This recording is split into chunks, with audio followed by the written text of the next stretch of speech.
Have you ever trusted someone completely, only to watch them shatter everything you believed about them in a single moment? You gave them your time, your secrets, your loyalty, and they took it, and they left you wondering how you never saw it coming. Here's the truth nobody talks about. Trust isn't just an emotion. It's a skill. And most people are walking through life completely unskilled at it. Not because they're foolish, but because nobody ever taught them the real rules. Today, that changes. Let's start with the biggest lie you were ever told about trust. You were told to trust people until they give you a reason not to. Sounds noble, right? Sounds like the mature, open-hearted way to live. But that advice has quietly destroyed more relationships, careers, and mental health than almost anything else. Because trust given blindly isn't trust. It's hope dressed up in dangerous clothing. Real trust is not a gift you hand out freely. Real trust is a conclusion you arrive at, slowly, carefully, through observation, through time, and through pattern recognition. The people who understood this never told you, because a society that truly masters trust is far more difficult to deceive, far harder to manipulate, and far less profitable to exploit. So they kept it vague. They kept it emotional. They made trust about feelings instead of evidence. Now let's talk about what trust actually is. At its core, trust is a prediction. Every time you trust someone, what you are actually doing is making a prediction about their future behavior based on past evidence. That's it. Strip away all the emotion, all the poetry, all the philosophy, and trust is simply your brain saying, based on what I have seen, I believe this person will act in a predictable, reliable, and honest way. This is why broken trust feels so violating. It's not just an emotional wound, it's a cognitive shock. Your mental model of that person was wrong, and your brain has to rebuild its entire understanding of who they are. This is also why trust takes time. You cannot rush evidence. You cannot manufacture a track record overnight. Anyone pressuring you to trust them quickly is not asking for your trust. They are asking for your vulnerability before you have the data to protect yourself. Remember that. There are 3 pillars that hold real trust together, and most people only think about one. The first pillar is competence. Can this person actually do what they say they can do? Do they have the skill, the knowledge, the ability to follow through? This is the trust you place in a doctor, a contractor, a colleague. It is performance-based trust, and it must be earned through demonstrated results, not promises. The second pillar is integrity. Does this person tell the truth even when the truth is uncomfortable? Do they keep their word when keeping it costs them something? Do they behave the same whether or not anyone is watching? Integrity is the rarest pillar, because it requires character, not just capability. And character only reveals itself under pressure. The third pillar, and this is the one they never talk about, is benevolence. Does this person actually care about your well-being? Not just their own interests, not just the relationship in the abstract, but you specifically. Do they consider how their decisions affect you? Do they sacrifice convenience for your sake when it truly matters? Most betrayals happen not because someone lacked competence or even integrity in the broad sense. Most betrayals happen because one person thought there was benevolence, and there wasn't. They were performing care, not feeling it. Let's talk about the silent signals of untrustworthy people. These are the things they never make obvious. Because if they were obvious, you would leave immediately. The first signal is inconsistency between words and actions, but only in small things. Untrustworthy people are often very reliable in big, visible moments. They show up to the important events. They come through when other people are watching. But in small, private, low-stakes moments, they quietly don't follow through. They say they will call, and they don't. They say they will handle something, and they forget. They make small promises and break them with zero acknowledgement. Pay attention to the small things. Character lives in the small things.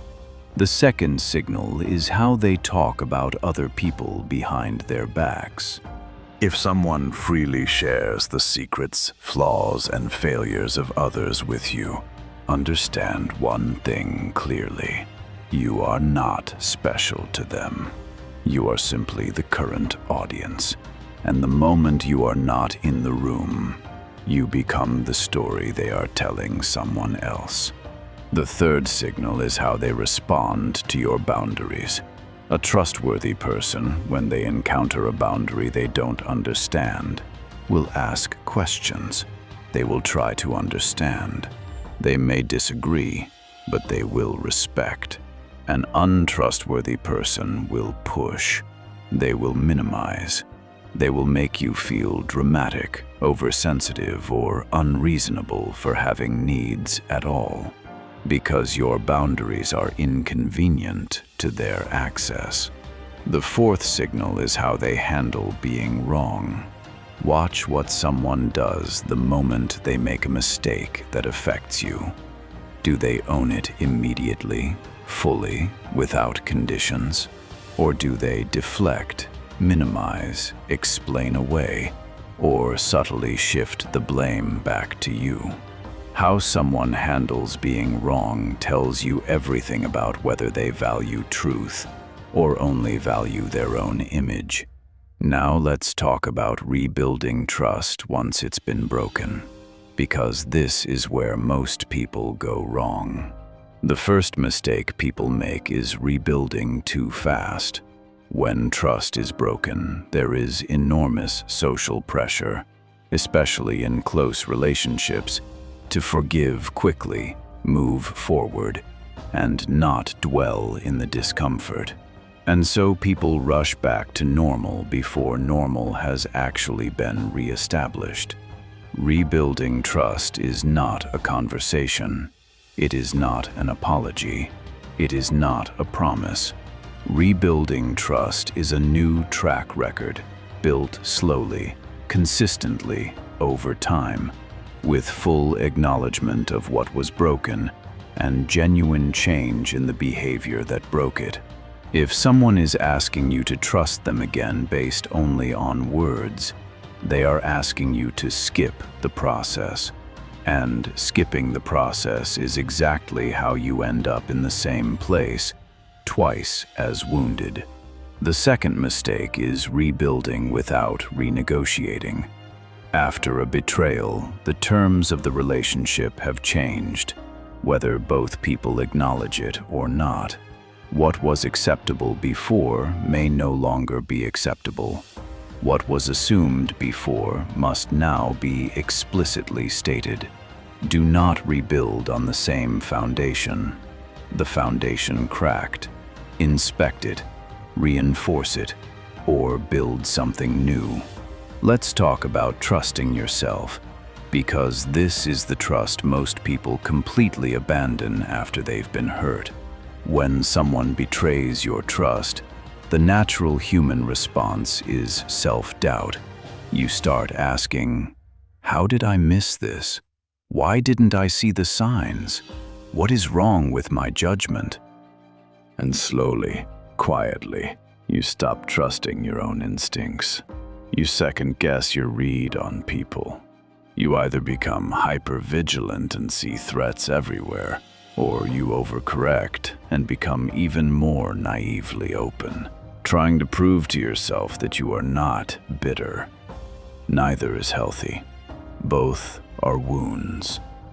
Rebuilding self-trust starts with this simple acknowledgement. You did not fail because you trusted. You were given incomplete or false information, and you made a reasonable decision based on what you knew. That is not a flaw in your judgment. That is the risk every conscious, open human being takes. The goal is not to become someone who never gets hurt. The goal is to become someone who recovers well, learns accurately, and remains open without being naive. Here is what they never wanted you to understand about all of this. Trust, real trust, is one of the most powerful forces in human society. Communities built on genuine trust are more resilient, more innovative, more joyful, and more difficult to control. When people deeply trust each other, they share resources, they take risks together, they hold each other accountable without cruelty. They build things that last. This is why systems that benefit from human division, from fear, from isolation, from suspicion, have always had an interest in keeping trust confused, weaponized, and misunderstood. If you trust blindly, you are easy to exploit. If you trust no one, you are easy to isolate. But if you trust wisely, if you know what to look for, what to build, what to protect, and what to walk away from, you become something far more powerful. You become someone who cannot easily be deceived, someone whose relationships are built on solid ground, someone who moves through the world with both an open heart and clear eyes. So here is what I want you to take with you today. Trust is not a feeling. It is a practice. It is built in small moments, not grand gestures. It is verified through patterns, not promises. It is protected by boundaries, not walls. And it is restored through consistent action, not repeated apology. You deserve relationships, personal and professional, where trust is mutual, earned, and honored.